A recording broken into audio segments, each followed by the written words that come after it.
하나님의 법궤는 이스라엘 백성들에게는 하나님의 임재와 현존을 상징하는 것이었습니다. 왜냐하면 그 법궤는 금으로 쌓였었고 히브리서 9장 4절에 보면 이스라엘 백성들이 가장 귀중히 여기는 세 가지 성물이 그 속에 보존되어 있었기 때문입니다.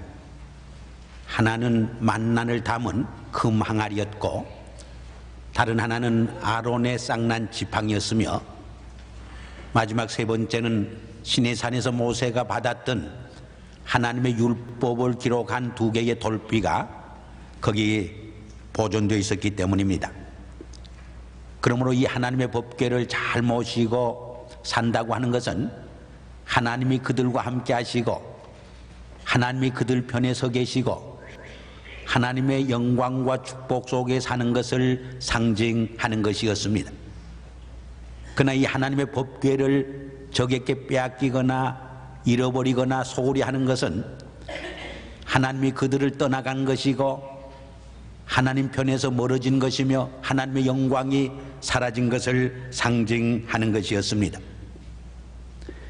우리 인간의 삶에 있어서 우리가 누구 편에 서서 사느냐가 참 중요합니다. 우리가 하나님 편에 서서 살 때에 자연히 하나님을 닮아가고 하나님이 기뻐하는 일을 하게 되고 우리가 하는 모든 일이 하나님의 일이 되어집니다. 그러나 우리가 마귀 편에 서서 살 때에 자연히 마귀를 닮아가게 되고 우리 하는 모든 일이 마귀의 일이 되어지는 것을 우리가 알 수 있습니다. 우리가 하나님 편에 서고 하나님이 우리와 함께 할 적에 하나님이 우리를 책임져 주십니다. 우리의 하는 모든 일을 하나님께서 돌보시고 또 선하게 책임져 주십니다. 우리 인간들의 세계는 책임을 지겠다고 큰 소리 칠 때가 많습니다. 그러나 어른들의 세계도 책임지겠다고 말해놓고는 책임을 못 지는 것이 대부분 것입니다. 그러나 하나님께서는 책임을 지신다면 정말 책임을 지십니다. 하나님께서는 자기와 약속한 것을 성실히 지키시는 여호와 하나님이시기 때문입니다. 그런데 이 하나님의 법궤를 이스라엘 백성들이 블레셋에게 빼앗기게 됩니다. 하나님의 임재와 현존을 상징하는 그 여호와 하나님의 법궤를 빼앗기는 이야기가 사무엘상 4장에 상세히 기록되어 있습니다. 그래서 마지막 절에 가서 보면 이 하나님의 법궤를 빼앗김으로 하나님의 영광이 이스라엘 백성에게서 떠나갔다고 기록을 해주고 있습니다. 우리 한 장 넘어 4장 마지막 절 한번 읽고 지나가겠습니다. 또 이르기를 하나님의 궤를 빼앗겼으므로 영광이 이스라엘에서 떠났다 하였더라. 하나님의 법궤를 빼앗김으로 하나님의 영광이 이스라엘 백성에서 떠나가게 된 것입니다. 여러분, 교회가 교회 때는 비결이 무엇입니까? 하나님의 임재와 현존을 체험하는 삶에 있습니다. 하나님의 임재와 현존을 체험하는 가운데서 나의 더러운 죄를 용서함 받고 하나님의 주시는 새 생명을 통해서 새 사람이 되고 하나님의 주시는 새로운 이상과 꿈과 비전을 부여받게 되는 것이고 하나님의 주시는 새로운 용기와 힘을 가지고 세상에 나가 승리하는 삶을 살게 되는 것입니다. 그리고 하나님의 주시는 비전과 말씀 속에서 역사를 바로잡고 사회를 새롭게 개혁해 나가고 하나님의 공의와 사랑이 실현되는 나라를 세워가는 삶에 있는 것입니다. 교회 와서 좀 우습고 재미나는 이야기나 듣고 아름다운 찬양을 듣는 것으로 끝난다면 그것은 세상에서도 더 좋은 재미있는 코미디나 훌륭한 음악을 얼마든지 들을 수 있는 것입니다. 교회가 교회 때는 것은 신령과 진정으로 드리는 예배를 통해서 하나님의 임재와 현존을 체험하고 그 임재와 현존 속에서 내가 새롭게 영적으로 충전받는 삶에 있는 것입니다. 그런데 이 하나님의 법궤를 빼앗아간 블레셋 사람들에게도 문제가 생기게 됩니다. 일시적으로 그들이 기뻐했습니다. 그러나 이 하나님의 법궤를 그들이 섬기는 다곤 신상 옆에 두게 됩니다. 근데 그 다음날 보니까 다곤 신상이 넘어져 있습니다. 또 그 다음날 보니까 머리가 잘라져 있고 손발이 끊어져 있고 다리가 다 끊어져 몸뚱이만 남았습니다. 뿐만 아니라 독종이 악종이 생겨서 많은 백성들이 죽게 됩니다. 이 악종 독종은 요새로 말하면 암과 같은 병이 아니었나 생각됩니다. 그래서 이도시 도소시로 자꾸 그 하나님의 법궤를 옮겨 놓게 되었습니다. 7개월이 지난 후에 그들이 의논 끝에 하나님의 이 법궤를 이스라엘 백성들에게 돌려주기로 결정을 했습니다. 그리고 새끼 띈 2마리의 젖소를 취해서 멍에 메어보지 않은 그런 소를 취해서 새수레를 만들고 거기에 하나님의 법궤를 넣고 벳세메스로 돌려보내게 된 것입니다. 이것이 오늘 본문 말씀의 6장의 내용입니다. 물론 이 2마리의 암소는 하나님께서 어떤 사람을 들어 쓰시는가 하는 것을 상징적으로 보여주는 내용입니다. 유대인들이 즐겨 있는 탈무드에 보면 하나님께서는 쓸만한 사람, 남자를 말합니다. 쓸만한 사람이 없으면 여자를 택해서 쓰고 또 쓸만한 여자가 없으면 짐승을 택해서 쓴다, 그런 말이 있어요. 그런데 실제로 성경을 보면 하나님께서는 인간이 인간의 구실과 사명을 다하지 못할 때 짐승을 들어 쓴 경우를 여러 곳에서 볼 수 있습니다. 발람이라는 선지자가 돈에 눈이 어두워서 뇌물을 받고 발락 왕을 찾아가서 원수를 축복하고 이스라엘을 저주하려고 했던 것을 볼 수가 있습니다. 그때 하나님께서는 그의 나귀를 들어서 씁니다. 그래서 영적으로 어두운 눈을 떠서 하나님께서, 하나님의 사자가 길을 가로막고 있는 것을 깨닫게 한 것을 볼 수가 있습니다. 예수님께서 예루살렘에 입성하실 때도 나귀를 타고 입성했습니다. 온 백성들이 호산나 만세를 부르며 환영했습니다. 그때 예수님께서 이 사람들이 소리치지 않으면 돌들이 소리치리라 말씀한 적이 있습니다. 그리고 하나님께서는 이 돌을 들어서도 아브라함의 자손을 만들 수 있는 하나님이라고 분명히 가르쳐 주셨습니다. 오늘 본문의 2마리의 암소 이야기는 하나님께서 기쁘게 들어쓰기를 원하는 일꾼들이 어떤 사람인가 하는 것을 보여주는 상징적인 교훈이 있습니다.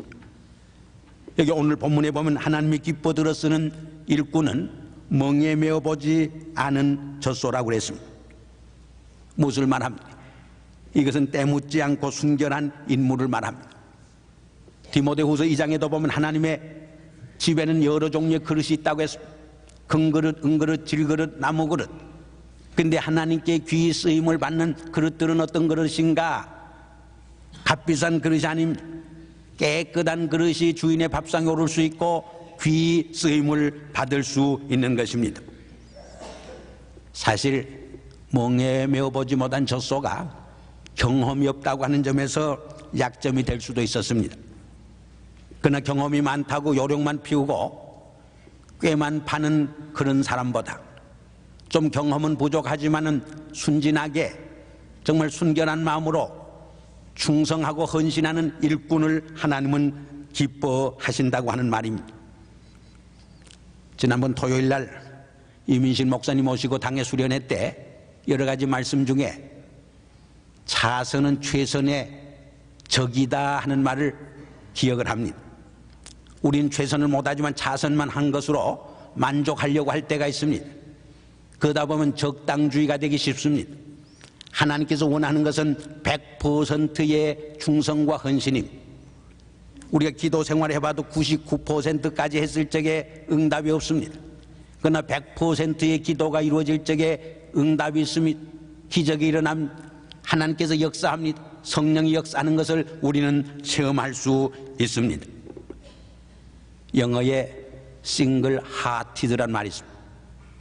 이것은 한 가지 목적을 위해 쓰여지기를 바라는 일편단심을 말하는 것입니다.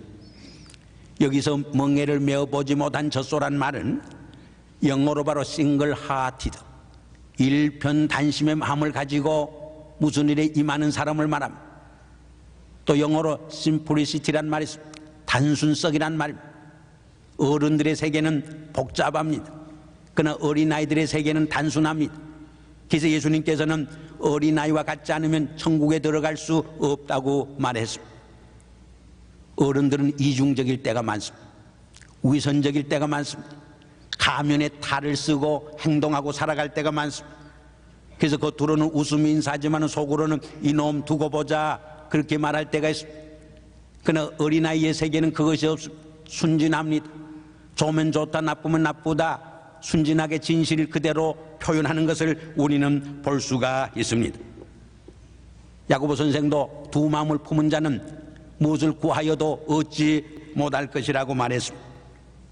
그러나 더 중요한 것은 무엇을 위해서 이 싱글 하티드 일편단심의 마음을 갖느냐가 더 중요합니다. 무엇을 위해서 우리의 마음과 뜻과 정성을 집중하느냐, 컨센트레이션 하느냐, 그것이 더 중요합니다. 우리 그리스도인들은 고린도전서 10장 31절에 보면 먹든지 마시든지 무엇을 하든지 하나님의 영광을 위해서 해야 한다 그렇게 가르쳐주고 있습니다.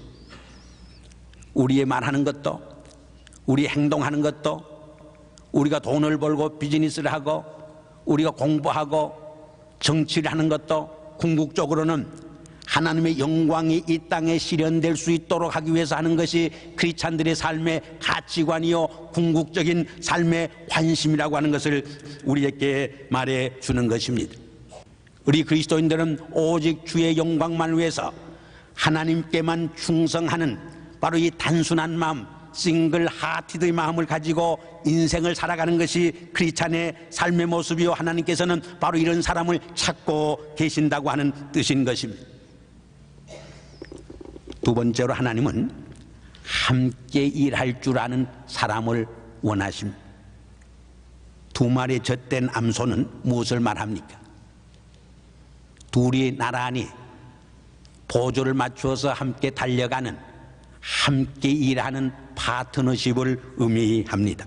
빌립보서 4장 2절 이하에 보면 이 빌립보 교회가 참 아름다운 교회입니다. 그러나 그 교회에도 약점은 있었어요. 그 교회를 이끌어가는 두 사람의 여성 지도자가 있었는데 유오디아와 순두개였습니다. 그 두 분 사이에 불협화음이 있었어요. 불화와 갈등이 있었어요. 그래서 사도 바울은 유오디아와 순두개를 권하노니 주 안에서 같은 마음을 품으라 권면하게 된 것입니다.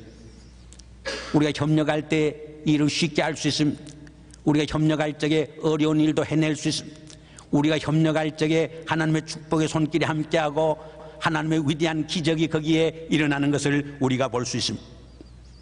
그래서 전도서 4장 9절에서 11절 이하에도 이 협력에 대해서 아주 귀한 말을 우리에게 들려줍니다. 한 사람이면 패하지만은 두 사람이면 능히 당하나니 삼겹줄은 쉽게 끊어지지 않느니라 그렇게 권고해주고 있습니다. 우리가 성경에 보면은 서로란 말이 참 많이 나옵니다. 서로 존경하라, 서로 기도하라, 서로 위로하라, 서로 대접하라, 서로 겸손해서 발을 씻겨라, 서로 덕을 세우라. 이 서로라는 말이 많이 나오는데 이 서로 손을 잡고 함께 파트너십이 되어서 함께 일할 수 있을 적에 하나님의 놀라운 축복과 능력의 사건이 일어날 수 있음을 우리에게 보여주는 장면입니다. 물론 서로 상부상조한다는 것 쉽지 않습니다. 참 어렵습니다. 사촌이 땅을 사면 배가 아프다는 말이 있는데 시기하고 질투하는 사람은 함께 일하기가 대단히 어렵습니다. 우리 한국 사람은 특별히 동업을 잘 하지 못한다 하는 말을 종종 듣게 됩니다. 그냥 우리가 이 땅에서 큰일을 이루고 위대한 민족이 되고 정말 위대한 이민의 꿈을 실현해 가기 위해서는 우리가 함께 살고 함께 일할 줄 아는 지혜와 조화의 미를 우리는 배울 수 있어야 하는 것입니다. 암소 두 마리가 나란히 보조를 맞추어 정말 하나님의 법궤를 메고 달려갔던 것처럼 우리가 보조를 맞추어 함께 팀워크를 이룰 적에 파트너십을 이룰 적에 위대한 일을 우리는 해낼 수 있는 것입니다. 그러나 함께 일하려면 몇 가지 우리가 명심해야 할 일들이 있습니다. 하나는 다름, 디퍼런스를 이해하고 수용하고 존중해야 합니다. 우리 아들놈이 고등학교 때입니다. 저는 별로 여자들이 따라 본 적이 없는데 우리 아들놈은 꽤 인기가 있어서 그 걸프렌드가 좀 있었어요. 그래서 제가 어떤 스타일의 그 여자를 좋아하는가 알아보기 위해서 한번 물었어요. A라고 하는 여자와 B라고 하는 처녀 중에 누가 더 좋고 누가 더 낫다고 생각하느냐 물었더니 우리 아들놈이 대답하기를 A는 이런 점이 좋고 B는 저런 점이 좋으니까 함부로 누가 좋다 나쁘다 말할 수 없다는 거예요. 그래 아들에게 큰 교훈을 제가 배운 적이 있습니다. 사실 우리 인간은 다 유니크니스, 독특성이 있기 때문에 함부로 이 사람이 더 좋고 나쁘다 말할 수 없는 것입니다. 이 다름을 잘 우리가 이해하고 수용할 수 있을 적에 우리는 함께 일할 수 있게 되는 것입니다. 두 번째로 이 다름은 갈등의 원인이 아니라 컴플리멘터리, 보완의 관계 속에 있다고 하는 것을 우리가 이해할 필요가 있습니다. 미국의 유명한 선교사 한 분이 아프리카에서 선교할 때 배운 교훈입니다. 한 분이 길을 가는데 두 신체 장애자가 협력해서 일하는 모습을 보면서 놀라운 교훈을 깨달았습니다. 두 팔이 없는 불구자와 두 다리가 없는 불구자가 합심해서 협력해서 씨를 뿌리고 있었어요. 두 다리만 있고 두 팔이 없는 그 신체장애자가 두 팔만 있고 두 다리가 없는 신체장애자를 업고 농사를 짓고 있었기 때문입니다. 그때 그는 하나의 큰 교훈을 깨달았어요. 우리가 하나님의 사업을 하고 선교를 함에 있어서도 이 협력할 적에 함께 일할 적에 정말 위대한 일을 이룰 수 있다고 하는 것을 또 하나님이 기뻐한다고 하는 사실을 절실히 깨닫게 된 것입니다. 그리고 세상에 한 색깔만 있다면 얼마나 몸이 건조합니까? 그러나 여러 색깔이 있기 때문에 그것이 조화를 이루어 아름다운 무지개를 이룹니다. 호화찬란한 꽃밭을 이루는 것을 볼 수가 있습니다. 우리 인간도 마찬가지. 한 종족만 있으면 좋을 것 같지만 여러 종족, 여러 언어, 문화, 생각이 다르고 모습이 다르고 성격이 다른 사람이 모여서 잘 어울릴 적에 복합 문화 사회를 이룰 수 있게 되는 것입니다. 서로의 다양성을 살려서 더 아름답고 위대한 사회를 우리가 세워갈 수 있게 되는 것입니다. 우리가 모양이 다르고 성격이 다르고 탤런트가 다르고 나이가 다르고 여러 가지가 다르지만은 정말 하나의 위대한 하나님의 비전과 사명을 바라보면서 하나로 뭉쳐서 조화를 이루면서 나갈 적에 거기에서 위대한 하나님의 역사가 일어나게 되는 것을 우리는 경험하게 됩니다. 세 번째로 12절에 보니까 두 젖소가 좌우로 치우치지 않고 달려갔다 그랬습니다. 그것을 보고 블레셋 사람들이 하나님이 그들에게 재앙 준 것을 깨닫게 되었습니다. 만약에 좌우로 치우치며 달려가면 그들에게 내린 재앙이 우연으로 내린 것으로 그들이 생각하기로 했던 것입니다. 그러나 좌우로 치우치지 않냐고 똑바로 벳세메스로 갈 적에 그것은 하나님이 그들에게 재앙을 내리고 독종을 내리고 벌을 준 것으로 받아들이게 된 것입니다. 여호수아 1장 7절에 보니까 오직 너는 마음을 강하게 하고 극히 담대하여 나의 종 모세가 명한 율법을 지켜 행하게 하고 좌로나 우로나 치우치지 아니하면 그리하면 내가 어디로 가든지 형통하리라 그렇게 말씀하고 있습니다. 여기서 좌로나 우로나 치우치지 않는다고 하는 것이 무엇을 말합니까? 하나님께서 주신 위대한 꿈과 사명을 이루기 위해서 앞만 보고 전진해가는 삶을 말하는 것입니다. 미숙한 사람들은 좌우로 치우칩니다. 세상 유혹에 끌려듭니다. 자기의 감정에 치우치고 욕심에 치우치고 자기의 편견에 치우치고 세상의 유혹과 향락에 치우치고 이해관계에 치우치는 모습을 볼 수가 있습니다. 그때 하나님께서 맡겨준 위대한 비전과 사명을 이루지 못하고 실패하게 되는 것입니다. 마지막으로 하나님은 자기를 희생할 줄 아는 사람을 들어 쓰십니다. 여기 보면 두 송아지를 가진 젖소를 송아지를 떼놓고 새수레를 매게 합니다. 그때 그들은 울면서 송아지를 떼놓고 울면서 이 새수레를 메고 달려가게 됩니다. 아마 이 모습은 남자들은 좀 이해가 잘 안 될 것 같아요. 그러나 어린 아이를 키워본 어머니는 그 심정을 너무나 잘 알 수 있을 그 어린 두 송아지를 떼놓고 울면서 새수레를 메고 달려가는 벳세메스로 향한 두 마리의 소의 그 심정을 여러분 어떻게 이해하고 있습니까? 뿐만 아니라 14절과 15절에 보면 벳세메스에 이르렀을 적에 그 두 마리의 소는 잡혀서 번제로 제물로 희생되는 모습을 우리는 볼 수가 있습니다. 무엇을 말합니까? 희생을 말합니다. 세상의 위대한 일은 희생 없이 이루어진 것이 하나도 없어요. 남의 성공과 남이 이루어놓은 업적을 볼 적에 저절로 쉽게 이루어진 것 같지만은 피눈물 나는 희생과 헌신의 열매인 것을 우리는 쉽게 찾아볼 수가 있는 것입니다. 유명한 데이비드 리빙스톤의 이야기 중에 그런 이야기가 있습니다. 많은 것을 희생하고 아프리카로 가서 선교 활동을 했습니다. 그가 돌아와서 영국의 캠브리지 대학과 옥스퍼드 대학에서 선교 보고를 할 때였습니다. 그분을 소개하는 그 소개자가 사회자가 이렇게 소개했습니다.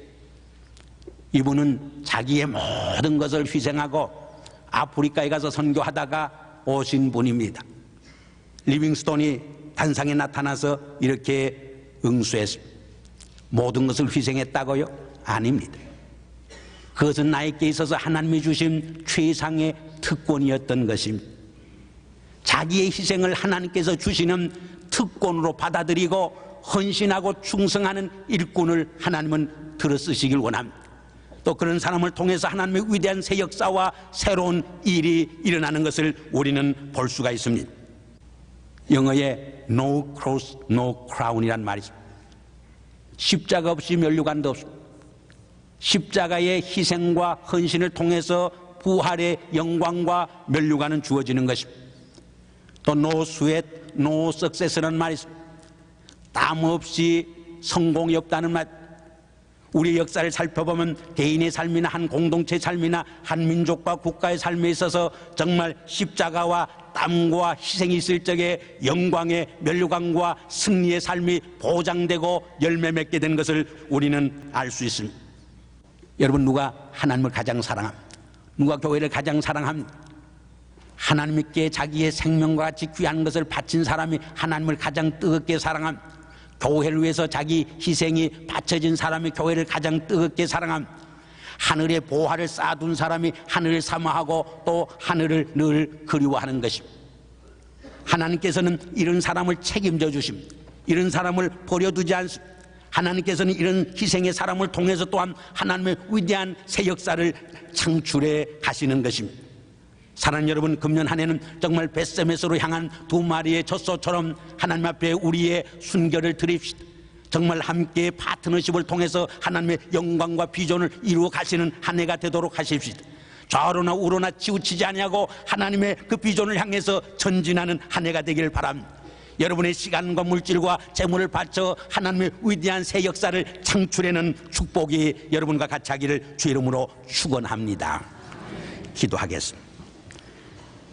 아버지 하나님, 벳세메스로 향하는 두 마리의 젖소, 그를 통해서 우리에게 주는 귀한 상징적인 교훈을 저희들이 다시 한번 깨달았습니다. 오 주여, 주님이 찾고 있는 인물은 정말 멍에 매여 보지 않은 그 순결한 마음, 싱글 하티들을 원하는 것을 저희들이 알고 있습니다. 우리가 함께 손에 손을 잡고 협력하는 파트너십을 원하고 계심을 저희들이 알고 있습니다. 오직 한 가지 목적을 향해 좌로나 우로나 치우치지 아니하고 보조를 맞추어 달려가는 우리의 삶을 원하고 계심을 저희들이 알고 있습니다. 아버지여, 우리의 시간과 물질과 정성과 삶을 희생하여 하나님의 위대한 꿈을 비전을 실현해가는 저희 교회와 우리 성도들이 되도록 금년 한 해도 축복하시고 성별시켜 주시고 함께하여 주시옵소서. 예수 그리스도 이름으로 감사하며 기도드리옵나이다. 아멘.